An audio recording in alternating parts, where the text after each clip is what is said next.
My name's Allie. I'm the Director of Education and Membership here at the McKinley Presidential Library and Museum, and I thought today I would show you one of my favorite artifacts in the cabin, our hand loom. Now, looms have been around for a very, very long time, and looms are used for weaving, a way of making fabric. So the loom is made up of a couple different parts. This thread that is running in this direction, running away from you, that is called the warp. And that is like the foundation layer. It's the stuff that stays in place. The weft is the thread that's running in the opposite direction, and that is what is woven through. The weft weaves through the warp in order to create your fabric. You create the weft by using this shuttle, which contains a spool of yarn, and you run the shuttle between these two layers of thread to create your next row of fabric. So you slide it between, your yarn spools out behind, and then what you do is you pull this handle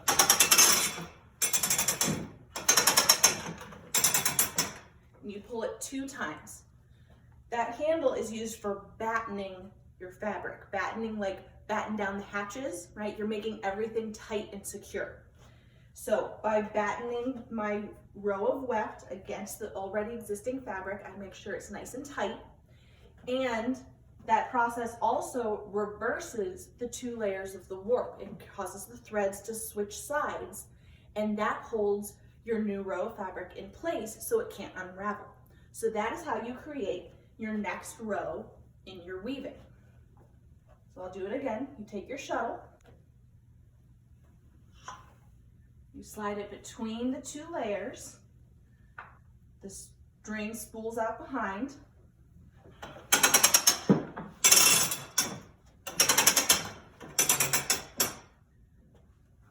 Pull twice to batten down your thread. And then you have created another row of fabric. So in doing it twice, I've created about this much new fabric. So about 1/4 of an inch in 2 rows. So it's not a very fast process unless you're much more practiced at it than I am.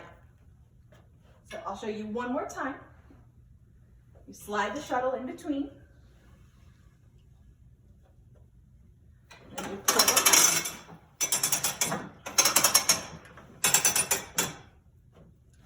And that is how a pioneer family may have created fabric.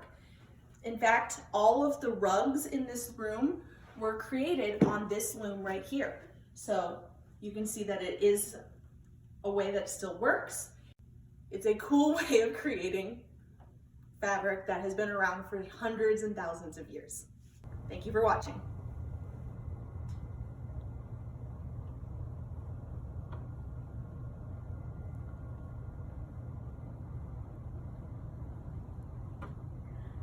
Hi, I'm Susie Dills. Welcome to the Hoover-Price Planetarium here at the McKinley Museum Presidential Library. So today we're going to have a little bit of fun. I want to introduce you to my dog Stella. Stella is a star-loving dog who loves to teach kids how to find constellations from their very own backyard. And if you visit the museum's online gift store, you can see the previews for Stella's books and check out the bundle price for all 4 seasons, and also you could purchase the spring book, which I want to invite my great friend Brandy to come and read Stella's Starry Adventures for spring. Stella's Starry Adventures, Spring Fun, written by Susie Dills and illustrated by Jeff Kuntz. Hi, I'm Stella. Do you know that my name is part of the word constellation? A constellation is a group of stars that make a picture. Let's go on an adventure and find some spring constellations. In the spring, we have to wait a little longer to see the stars because the sun sets later each night. Look, the sun sets by our bird feeder at this time of the year. Where does the sun set at your house? Each season, it sets in a different spot. Once it's dark, let's grab our jackets and head outside. I always look to start my adventure by looking west. And it is easy to find direction west because that's where the sun, our star, sets.